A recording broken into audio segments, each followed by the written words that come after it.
Hey Mystical Illuminations, my name's Jax Atlantis, and today we're going to be talking about Pluto in the third house as well as Pluto in Gemini. And in our last video, we were talking about Pluto in the 8th house, and so what we're going to be doing today is going over the third house, and next time we're going to be talking about the opposition point of the third house and focusing on the 9th house.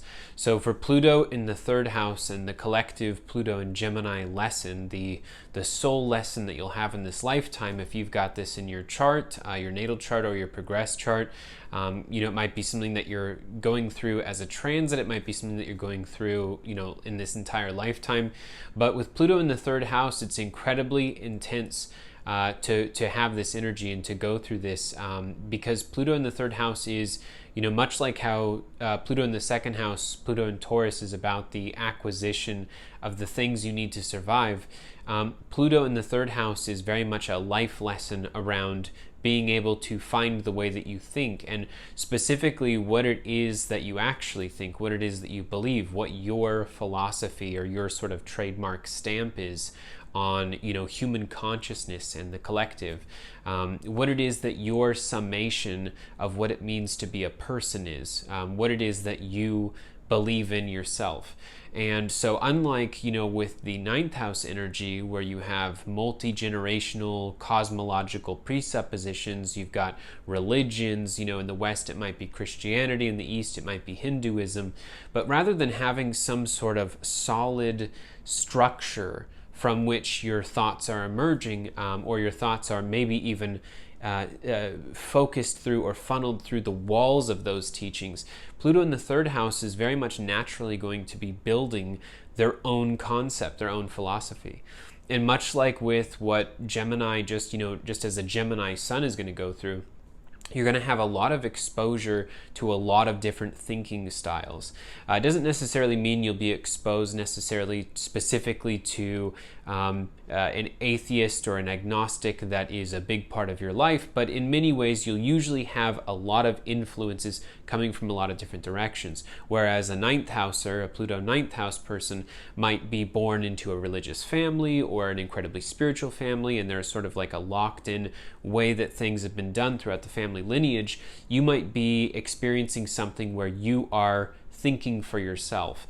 And just like with a sun in Gemini, Pluto third house is going to use other people as a way to soundboard their own soul lessons. So, sometimes, with Gemini, they talk in order to think about something. So they'll express an idea or an opinion or a belief about something. And from your point of view, listening to it, you'll think that they're stating this as their current belief or what they've always believed. When in actuality, through the conversation, through your responses, they're testing out whether or not they actually do believe in that. And also, of course, just like with Gemini Sun, there's going to be a lot of intellectual apprenticeship in their life. They're going to, spend a few weeks studying this type of yoga. They're going to spend a few weeks studying astrology, a few weeks doing this, human design, a few weeks looking at reflexology, and they're going to be looking around for how to build their pattern of what they think the right thing to believe in is, or even their own version of one of these different things. And so when it comes to Pluto in the third house, it's actually kind of difficult because they're tasked with doing something that isn't actually necessary in a immediate Taurus survival sense. It's not something that you technically have to do in order to hold down a job or hold down a career. But at the same time, their personal satisfaction with Pluto in the third house is going to be found on a soul level and on a level of fulfillment from actually knowing, or at least from their point of view, knowing what it is that they want, what it is that they believe, and where it's heading, what it's heading into. And so where Gemini, Sun / Pluto in the third house tends to find a lot of salvation is to accept one of these initial cosmological presuppositions, to accept one particular philosophy that they can use as their grounding plate to then build this sort of castle in the sky on top of, to build these high philosophies, these high thoughts, these interesting, unique, creative experiences of information, instead of weaving information like Virgo into a very predictable pattern that has been done before and by projection will be done again. Gemini is going to use a lot of creative energy, and so the Pluto third house, they might start their life building the castle from the top down, trying to build a castle in the sky, and that's where they definitely run into some difficulty there. Also, of course, the best thing that can happen for a Pluto third house is to meet someone who is a Pluto ninth house, to be exposed to someone who is incredibly entrenched or even instilled in their particular faith or their belief. And it's not because that's the one that they'll necessarily need to accept, but rather to see that there are some people in this world who kind of from childhood were told what they believe and they sort of stick with it their entire life. It's the exact opposite sort of diametric appearance to what the Pluto third house understands or is connected to. So it's definitely a really, really interesting soul lesson to have the responsibility to build something that the rest of the world literally can't offer you. The rest of the world literally doesn't have the answer that Pluto third house is looking for, because they're literally the progenitor of that answer. They have to be. That's the whole concept.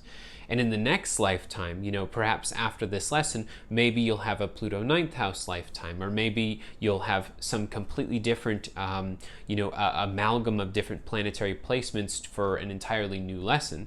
But in this lifetime, this is the time to build what it is that you think, and to recognize that you're not too scatterbrained for being interested in so many different things. And there's nothing wrong with the fact that you want to seek out so many different knowledge bases. And then, of course, in some cases, you feel guilt for not perfecting them or not going all the way with the knowledge base.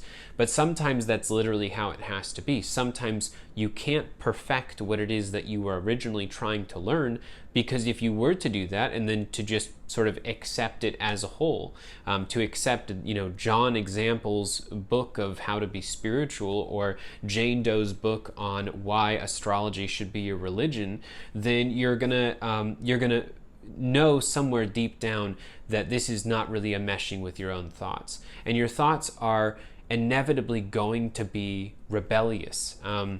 With Pluto, Pluto third house, and with the Gemini energy, this is going to be in a quincunx with Scorpio, and it's going to be in a quincunx with Capricorn.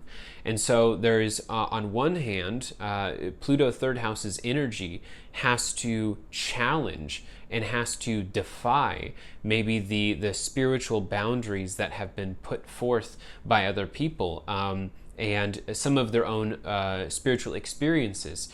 And it has to defy what the laws and limitations of the quote-unquote underworld really is. And then conversely, Pluto in the third house also has to quincunx and has to find sort of an understanding with, and then defy, in the classic nature of the quincunx, Capricorn in the 10th house. It has to defy social conventions. So a lot of times with the Gemini sun, the Pluto third house, the Pluto Gemini, you're going to have someone who is, in their universal lesson in this lifetime is invalidation from society that what you're thinking is true.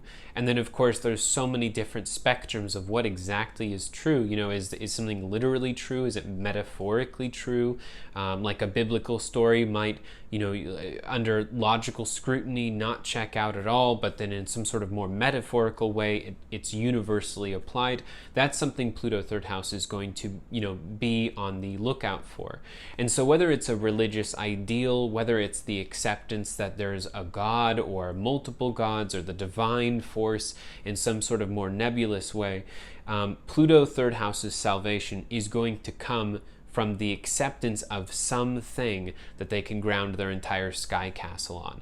So it's a really interesting lesson for them. And if you're friends with someone who's a Pluto third houser, there's definitely never going to be an end to the interesting conversations that they bring to the surface, the unique ways that they think, the unique solutions that they find, and definitely a lot of unconventional lifestyle choices that both directly conflict with the 10th house and what society expects them to do, and also even defies the rebellion that is found within the 8th house. It's something that's completely off the books and out of this world. And so Gemini, the archetype, gets mislabeled as duplicitous in so many ways because they're actually faithfully following their own soul lesson in this lifetime.